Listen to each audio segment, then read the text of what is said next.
할렐루야. 네, 오늘 이 거룩한 주님의 날 주의 전을 오신 여러분들을 주님의 이름으로 환영하고 축복합니다. 자, 옆에 계신 교우들과 인사합시다. 반갑습니다. 은혜 많이 받으세요. 네, 오늘 여러분 얼굴 보니까 다 은혜 받았는데요. 네, 우리 신앙인들은 항상 은혜를 받아야 됩니다. 오늘 말씀을 통해 또 찬송하고 기도하면서 풍성한 은혜가 있기를 주의 이름으로 축원합니다. 자, 오늘 본문은 베데스다 연못가에 있던 38년 된 병자의 이야기입니다. 예수님께서 명절날 예루살렘에 올라오셔서 베데스다 연못가를 가시다가 이 병자를 만납니다. 이 병자는 예수님을 만나고 나서 그의 병이 치유받고 그의 삶이 완전히 달라졌습니다. 여러분, 오늘 이 병자처럼 만남의 축복이 있기를 축원합니다. 잘 만나야 돼요. 태어날 때 부모님 잘 만나야지요. 학교 가면 친구들도 잘 만나야 되고 또 우리가 직장에 들어가면 우리의 직장 선후배도 잘 만나야 됩니다. 갑질하는 선배 만나면 정말 직장생활이 어렵지요. 또 여러분, 좋은 가정을 만들기 위해서 배우자를 잘 만나야 돼요. 믿음의 배우자를 꼭 만나서 좋은 가정 이룬 줄로 믿습니다. 그리고 신앙생활 하면서 목사님 잘 만나야 돼요. 그러고 보니까 여러분들 목사님 잘 만난 줄 믿습니다. 표정들이 별로 덜떠름한 표정인데요. 저도 성도들을 잘 만나야 돼요. 성도들도 목사님 잘 만나고 목사님도 성도들을 잘 만나고 서로 윈윈해야 됩니다. 그리고 만남 중에서요, 최고의 만남이 뭐냐? 내 인생의 주인이신 예수님 만나는 거예요. 예수님. 오늘 본문에 나온 이 38년 된 명자가 예수님 만나서 그의 삶이 완전히 변하게 됩니다. 예수님께서 오늘 본문에 보면 이 병자에게 세 가지를 말씀하시는데 오늘 그 말씀이 바로 내게 주시는 하나님의 말씀이 되기를 주의 이름으로 축원합니다. 자, 38년 된 병자에게 주시는 예수님의 첫 번째 말씀, 네가 낫고자 하느냐. 6절 읽어봅니다. 예수께서 그 누운 것을 보시고 병이 없어서 하느냐. 아멘. 내가 낫고자 하느냐. 지금 예수님께서 이 38년 된 병자가 낫고자 하는 걸 몰라서 물으시는 걸까요? 거기에 파란 글씨 보면 병이 벌써 오래된 줄 아시고 당연히 낫고자 하는 마음이 있을 겁니다. 아십니다. 예수님이 모르시는 게 있나요? 감추인 것이 드러나지 않을 것이 없고 숨은 것이 알려지지 않을 것이 없다고 그랬잖아요. 불꽃 같은 눈으로 다 알고 계십니다. 낫고자 하는 마음을 알고자 아시지만 그럼에도 불구하고 예수님이 이 병자에게 물은 이유가 뭘까? 바로 이 병자의 마음에 간절한 마음을 다시 한번 확인하는 겁니다. 정말 낫고자 하느냐? 그 낫고 싶은 간절한 마음이 있느냐? 사랑하는 성도 여러분, 오늘 주님께서 우리의 마음에 그런 간절한 마음을 원하시는 줄로 믿습니다. 마가복음 7장에 보면은 예수님께서 두루와 시돈을 지나가다가 한 여인을 만나게 됩니다. 이 여인은 수로보니게 여인인데요. 예수님 보자마자 그 앞에 엎드렸어요. 그리고는 자기 딸이 귀신 들렸는데 예수님 제발 내 딸을 좀 살려달라고 간절히 애원합니다. 알았습니다. 같이 가시지요. 그렇게 말씀하지 않으셨습니다. 뭐라고 말씀하시느냐? 나는 이스라엘 집에 부름을 받았지 이방인들에게 가라고 보내심을 받지 않았습니다. 주인이 떡을 사가지고 자녀에게 주지 개에게 주겠습니까? 지금 이 여인을 개로 비유한 거예요.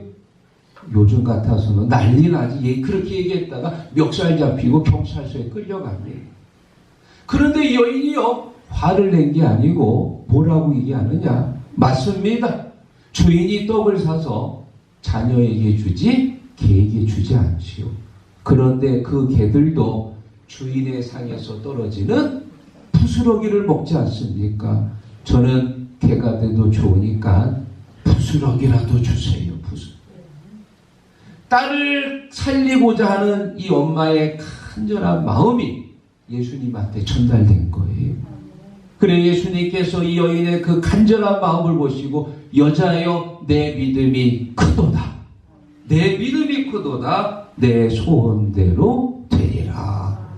사랑하는 성도 여러분, 간절한 마음이 있으면 그 마음이 반드시 이루어지는 줄로 믿습니다.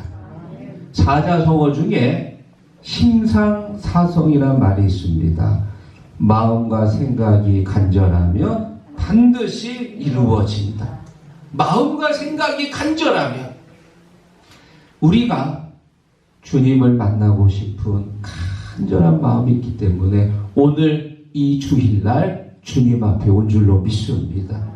여러분, 우리 교회 부흥하기를 원하십니까? 내 영혼이 구원받아 천국 가기를 원하십니까? 그러면 주일날 주님 앞에 오게 되어 있어요. 하나님 앞에 엎드리는 거예요. 더 간절한 마음이 있는 분들은 수요일날 나와서 같이 국가를 위해 나라를 위해 기도하는 거예요. 더 간절한 마음이 있으신 분들은 새벽에도 나와가지고 더 하나님 앞에 기도하는 거예요. 이번 주 새벽은 얼마나 추운지, 눈도 많이 내리고 그렇게 눈길인데도 추운 바람인데도 새벽에 와서 기도하는 기도 용사들이 있습니다. 왜? 간절하기 때문에. 더 간절한 분들은 하나님 앞에 올 수밖에 없어요. 잠언서 8장 17절 나를 사랑하는 자들이 나의 사랑을 이루며 나를 간절히 찾는 자가 나를 만날 것이니라. 믿습니까? 간절하면은, 이 마음이 간절하면은 주님 앞에 오는 주여 주여 내가 비오니 죄이노라 하실 때에 날 부르소서. 오늘 여러분들이 주님 만나고 싶은 마음이 너무 간절해서 오늘 이곳에 오신 줄로 믿습니다. 여러분 지금까지 신앙생활 하시면서 아마 한두 번쯤 기도원에 가신 적이 있으실 거예요. 기도원에 갔다 온 사람은 100% 은혜 받습니다. 교회를 가서 은혜를 못 받은 분들은 좀 계실지 몰라도 기도원 가가지고 은혜 못 받은 사람은 나 아직 본 적이 없어. 왜 그럴까요? 기도원이 교회보다도 분위기가 좋은 건가요? 그곳에서 하시는 목사님 말씀이 교회에서 하시는 목사님 말씀보다 더 은혜로운 건가요? 교회에 없는 뭔가가 기도원에 있는 건가요? 아닙니다. 사람들이 기도원에 간다 그러면 벌써 마음의 문이 활짝 열려요. 그냥 어영부영 산책하러 기도원 가는 사람 없습니다. 내가 이번에 기도원 가서 반드시 응답받고 와야지. 죽기 아니면 까무러지고 까치 독사 아니면 삶아서다. 무조건 무슨 일이 있어도 나 응답 못 받으면 나 집에 안 올 거야. 그런 간절한 마음을 가지고 딱 집을 나설 때 이미 그는 마음의 문이 열린 거예요. 어떤 말씀을 들어도 은혜가 되는 거예요. 어떤 찬송가를 불러도 가슴이 뜨거워지는 거예요. 벌써 간절한 마음으로 갈 때 이미 그는 은혜를 받았습니다. 사랑하는 성도 여러분, 여러분들이 휴곡교회를 오실 때 기도원 가는 간절한 마음으로 오십시오. 아주 오늘 휴곡 기도 오신 거예요. 믿습니까? 그런 간절한 마음으로 주님 앞에 올 때마다 주님이 은혜 주시고 응답 주시는 줄로 믿습니다. 자, 그리고 두 번째, 예수님께서 38년 된 병자에게 하신 두 번째 말씀, 일어나 내 자리를 들고 걸어가라. 8절 읽어봅니다. 예수께서 이르시되 하시니 아멘. 병자의 간절한 마음을 확인하신 예수님께서 다짜고짜 명령합니다. 일어나라. 그리고 내 자리를 들고 걸어가라. 여러분, 지금 38년 동안 누워있던 사람이에요. 일어날 수 있나요? 만약 이 환자가 예수님 내가 어떻게 일어나요? 저 못 일어납니다. 거절했다면 이 병자는 계속 누워 있었을 겁니다. 그런데 예수님께서 일어나라는 거예요. 알겠습니다. 마음이 간절하니까 일어나라는 말에 자동으로 반응하는 겁니다. 일어났습니다. 자기가 누웠던 자리를 걷었습니다. 그리고 걸어갔습니다. 마음이 간절하니까 몸이 움직이는 거예요. 여러분, 우리의 몸은 마음의 거울입니다. 마음이 간절하잖아요. 몸에 나타나요. 마음이 짜증스러워. 그러면 얼굴에 뭐라고 써 있어요? 왕 짜증 써 있다니까. 딱 보면 알아. 근데 마음이 기뻐, 행복해, 너무 기쁨이 밀려와. 그러면 뭐라고 써 있어요? 오, 기쁨. 써 있어, 안 써 있어요? 써 있다니까. 왜? 우리의 몸은 마음의 거울이기 때문에. 여러분들이 자녀들을 키울 때 우리 자녀들이 유태인처럼 똑똑하고 지혜로운 자녀가 되길 원합니까? 그러면 아이들에게 말씀을 가르쳐야 돼요. 내 남편이 하는 일이 잘 되기를 원합니까? 그러면 아내들이 새벽에 와서 기도해야 돼요. 아버지 하나님, 내 남편의 길을 열어주옵소서. 기도해야 돼요. 여러분, 우리 교회 빈자리가 채워지기를 원합니까? 그러면 한 명이라도 만나서 전도하는 거예요. 물질의 축복 받기를 원합니까? 사르반 여인처럼 먼저 하나님 앞에 드려야 돼요. 믿습니까? 따라해 보세요. 믿음은 명사가 아니고 동사다. 믿습니까? 움직이는 거예요. 행동하는 겁니다. 동사 중에서도 과거형이 아닙니다. 저 옛날에 기도했었는데요. 옛날에 안 한 사람이 누가 있어? 다 했지. 미래형이 아닙니다. 시간이 되면, 좀 기회가 되면 그때 할게요. 미래형이 되지 마십시오. 현재입니다. 현재. 지금 일어나야 됩니다. 들어야 됩니다. 자리를 들고 걸어가는 거예요. 믿습니까? 마가복음 5장에 보면은 예수님께서 회당장 야이로를 만나서 회당장 야이로의 딸을 고쳐주러 가는 장면이 나옵니다. 같이 걸어가는데 예수님이 거리에 나타났다는 얘기를 듣고는 사람들이 다 모였어요. 동서남북 꽉 모여가지고 예수님이 어디로 가지 못하고 그 안에 갇혔습니다. 자, 그때 희한한 일이 벌어집니다. 12해를 혈루증으로 앓던 여인이 예수님 뒤로 와가지고 어딜 만졌다고요? 옷자락을 만진 거예요. 얼굴을 본 게 아닙니다. 예수님의 손을 잡은 것도 아니고 대화를 나눈 것도 아니고 뒤로 와가지고 예수님의 옷자락을 만졌어. 왜 만졌느냐? 옷자락이라도 만지면 나을 줄 믿고 간절한 마음으로, 너무 마음이 간절하니까 예수님의 옷자락이라도 만진 거예요. 옷자락이라도. 예수님께서 이 여인의 간절한 마음을 보시고 이렇게 말씀합니다. 딸아, 내 믿음이 너를 구원하였으니 평안히 가라. 할렐루야. 여러분, 우리의 마음이 간절하잖아요. 주님이 하세요. 그리고 그 간절한 마음이 우리의 행동으로 드러나는 거예요. 오늘 여러분들이 왜 여기 오셨습니까? 주님 만나고 싶어서, 하나님 앞에 예배하고 싶어서, 그래서 그 간절한 마음 때문에 주님 앞에 오게 되고, 그래서 오늘도 우리가 38년 된 병자처럼 주님 만나고 은혜 받고 기적이 일어나는 예배가 되기를 주의 이름으로 축원합니다. KBS 프로그램 중에 안녕하세요라는 프로그램이 있었습니다. 고민 상담 프로그램인데 사연들을 보내면은 채택이 돼가지고 이제 그 사연의 주인공이 나옵니다. 그 중에 한 명이 어릴 때부터 외국인처럼 생겨가지고 오해를 받았다는 한 사연자가 나왔습니다. 여러분 한번 보십시오. 이 사람 한국 사람처럼 생겼어요? 외국인처럼 생겼어요? 척 보면 남미 계열의 사람처럼 생긴 것 같아. 저 콜롬비아나 이런 나라, 멕시코, 그렇죠. 예. 그래, 이 친구가 어릴 때부터 굉장히 이제 외국인 오해를 많이 받았대요.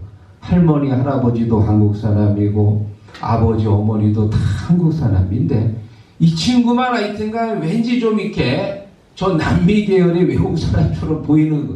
그리고 어릴 때 친구들한테 얼마나 놀림을 당했겠어요. 주변에 있는 사람들한테도 다 외국 사람이라고 놀림을 당하고, 특히 경찰한테. 왜? 경찰이 단속 가다 보니까 왠지 좀 불법 체류자 같아. 그래가지고 한 번이라도 더 와서 단속하고 주민등록증을 보고 그럽니다. 너무 사연이 고민이 되니까는 서연까지 올리고 이제 이렇게 이 프로그램까지 나왔는데, 내가 이 친구를 보면 좀 안타까운 게 있어요. 그렇게 외국인으로 오해를 받으면 하다못해 좀 코수염이라도 좀 깎지. 이게 있으니까 더 외국인처럼 보이잖아요. 외국인으로 오해받는 게 싫으면 오해받지 않도록 좀 노력이라도 해야 되는데, 버젓이 이걸 기르고 다니면서, 여러분 우리나라 한국 사람 중에 코수염 기르는 사람 많이 있습니까? 거의 없잖아요. 그러니까 오히려 자기가 외국인인 걸 지금 티를 내고 다니고 있는 거예요. 마치 우리 교회 자리가 많이 비었는데 어떡하지? 걱정은 하는데 가서 한 번이라도 전도는 안 해. 여러분, 걱정 100번 하는 것보다 한 번 전도하는 게 낫습니다. 걱정하지 마십시오. 기도하십시오. 전도하십시오. 야고보서는 이렇게 마음은 간절한데 움직이지 않는 믿음을 뭐라고 그래요? 죽은 믿음이다. 야고보서 2장 26절, 영혼 없는 몸이 죽은 것 같이 행함이 없는 믿음은 죽은 것이니라. 마음이 간절한데 움직이지 않습니다. 죽은 마음이에요. 사랑하는 성도 여러분, 오늘 우리의 마음이 간절합니다.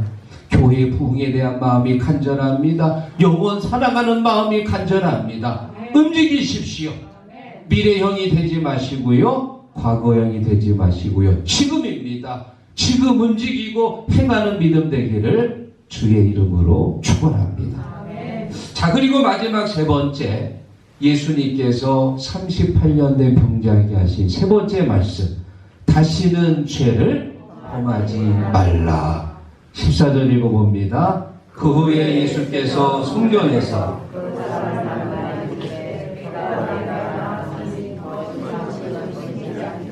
다시는 죄를 범하지 말라 하시니. 아멘. 다시는 죄를 범하지 말라.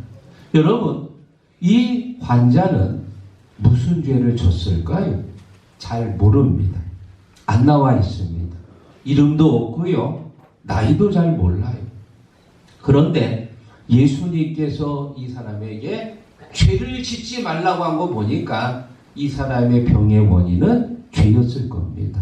어쩌면 술을 너무 많이 마셔서 술 때문에 병이 왔을 수도 있고요, 또 성적으로 타락해서 병이 왔을 수도 있습니다. 정확하지 않습니다. 중요한 건 뭐냐? 예수 만나기 전에 그 병에 걸려서 그렇게 고생했으면 예수 만나고 나서는 어떻게 하라고요? 죄를 짓지 말라. 달라져라, 그런 말이에요. 달라져라. 우리가 예수님 만나기 전에 그렇게 살았습니까? 그러면 예수 만나고 나서는 달라요. 변화가 돼야 됩니다. 바뀌어져야 됩니다. 하나님의 자녀답게 살아야 될 줄로 믿습니다. 감리교를 만드셨던 우리 웨슬리 목사님이 활동했던 데는 1700년대 후반이었는데요. 이때 이 영국에서 감리교인의 이 확률이 한 10% 정도 됐다고 그래요. 영국 사람들 중에 감리교인 10%밖에 안 됐는데 이 10%의 감리교인들이 영국을 변화시켰습니다. 면접을 볼 때 거기 그 이력서에다가 감리교인이라고 쓰면은 면접관이 보고는 야, 이 사람은 정직한 사람이야, 깨끗한 사람이야. 그리고는 이력서만 보고도 합격시켰대요. 그만큼 1700년대 이 영국 사회에서 감리교인은 정직하고 깨끗한 사람으로 통했습니다. 우리나라도 그런 적이 있었습니다. 1919년도 3.1 만세 운동이 일어났을 때 그때 우리나라 인구가 1700만 명이었대요.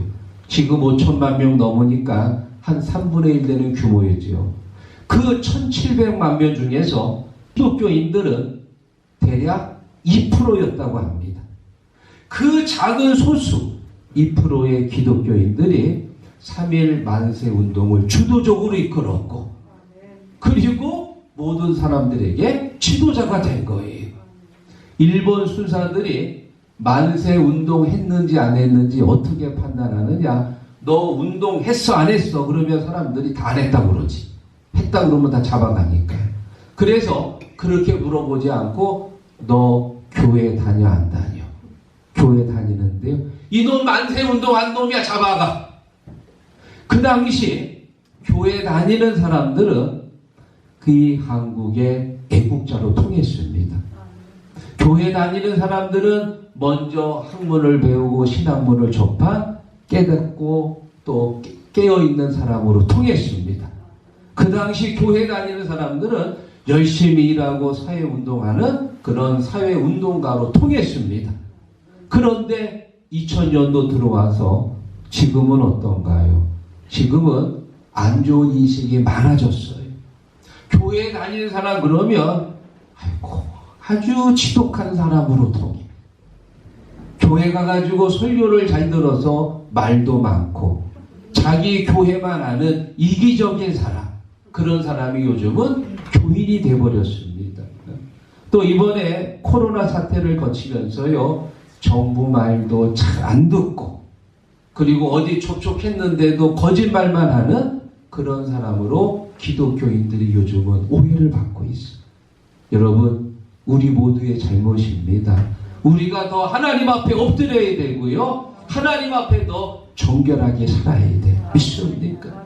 우리 하나님께서 말씀합니다. 베드로전서 1장 16절에 기록되었으되 내가 거룩하니 하셨느니라. 내가 거룩하니 너희도 거룩하라. 카도시. 거룩하다고 하는 게 뭐냐? 구별됐다 그 얘기예요. 세상 사람들처럼 살지 않고 다르게 삽니다. 행동하는 것도 다르고 생각하는 것도 다르고 말하는 것도 다르고 무엇보다 우리의 인생의 목표가 다른 거예요. 다르게 사는 게 바로 신앙인입니다. 제가 호소대학원 다닐 때 그 교수님이 이런 말을 하더라고요. 목사님들은 매 주일마다 기적을 경험하고 있습니다. 기적. 아니 그게 또 무슨 얘기지?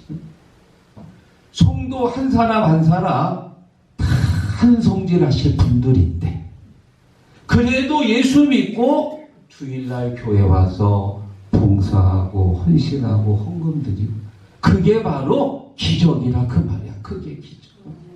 여러분들이 지금 예수 믿었으니까 망정이지, 예수님 안 믿고 아마 살았다면 아마 내 마음대로 내 생각대로 내 기분대로 그저 무엇을 먹을까 마실까 입을까 아마 그렇게 살았을 거예요. 그런데 우리가 예수 만나고 나서 물론 부족하지만 그래도 예수님처럼 살아야지. 성질 죽이고 주님 앞에 와서 겸손하게 섬기고 봉사하고 헌신하고 그게 기적이요, 기적. 믿습니까? 사랑하는 성도 여러분, 계속해서 그렇게 예수님처럼 기적의 삶이 되기를 축원합니다.